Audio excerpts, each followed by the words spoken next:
الصبح بدا من طلعته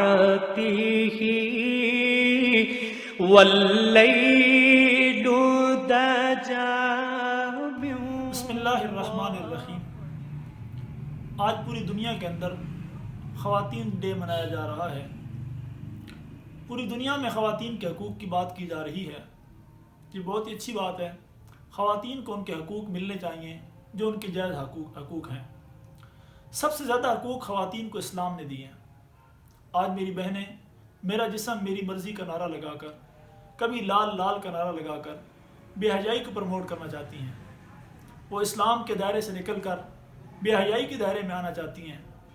وہ اپنے گھر کی چادر اور چاردیواری کے تحفظ کو چھوڑ کر غیر مردوں کے سامنے چائے کافی پیش کرنا چاہتی ہیں۔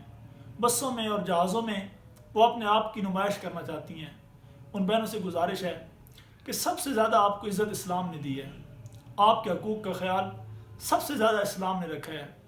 اسلام آنے سے پہلے زمانہ جاہلیت میں اگر کسی کے یہاں بچی پیدا ہوتی تھی اسے زندہ ترگور کر دیا جاتا تھا، اور اگر کوئی عورت بچ جاتی، وہ بڑی ہوتی، اسے شوکیس میں لگا کر شوپیس کی طرح اسے پیش کیا جاتا تھا۔ پھر اگر کوئی عورت شادی کے بعد بیوہ ہو جاتی، اسے اپنے کمرے میں بند کر دیا جاتا، وہیں قید رکھا جاتا، وہیں اسی کمرے کے اندر اسے کھانا دیا جاتا، اسے باہر نہ نکلنے دیا جاتا۔ جس طرح جانوروں کے سامنے کھانا پھینکا جاتا ہے اس طرح کھانا پھینکا جاتا۔ پھر اسلام آیا، اسلام نے خواتین کو عزت دی۔ نبی اکرم صلی اللہ تعالی وسلم نے فرمایا، اللہ جس کو 2 بیٹیاں دے وہ ان کی اچھی پرورش کرے، اچھی تعلیم و تربیت دے، پھر اچھے گھروں میں شادی کرے، تو قیامت کے دن میرے ساتھ جنت میں وہ ایسے ہوگا جیسے 2 انگلیاں آپس میں ملی ہوتی ہیں، ان کے درمیان کوئی فاصلہ نہیں ہوتا۔ اسی طرح جنت میں وہ میرا پڑوسی ہوگا، درمیان میں کوئی فاصلہ نہیں ہوگا۔ میری ان بہنوں سے گزارش ہے کہ اسلام نے سب سے زیادہ آپ کے حقوق کا خیال رکھا ہے۔ اسلام نے ایک عورت کے شوہر کے ذمہ 9 حقوق رکھے ہیں۔ سب سے پہلا حق یہ رکھا ہے کہ دینداری کی بنیاد پر کسی عورت سے رشتہ کیا جائے، اس کے مال اسباب کو نہ دیکھا جائے، اس کے حسن کو صرف نہ دیکھا جائے، بلکہ سب سے پہلی چیز اس میں دینداری دیکھی جائے، اس کے بعد اس کے حسن اور مالداری کو دیکھا جائے۔ تو پہلا حق ان کو یہ دیا کہ دینداری کی بنیاد پر ان سے رشتہ قائم کیا جائے۔ پھر جب رشتہ ہو جائے تو ان کو جائز حق مہر ادا کیا جائے، مفت میں ان پر قابو نہ پایا جائے، مفت میں انہیں اپنی بیوی نہ بنایا جائے، بلکہ انہیں مناسب حق مہر ادا کیا جائے۔ پھر اسلام نے ان کو تیسرا حق یہ دیا کہ بیوی کے ساتھ اچھا سلوک کیا جائے، اس کے ساتھ لڑائی جھگڑا نہ کیا جائے، بے جا پابندیاں اس پر نہ لگائی جائے، اس کے ساتھ اچھا سلوک کیا جائے۔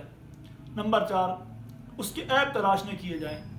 اگر کوئی بری بات سامنے آ جائے عدل الوسع درگزر کیا جائے، اسے مختلف قسم کی سزائیں نہ دی جائیں، بلکہ اسے پیار سے محبت سے سمجھایا جائے۔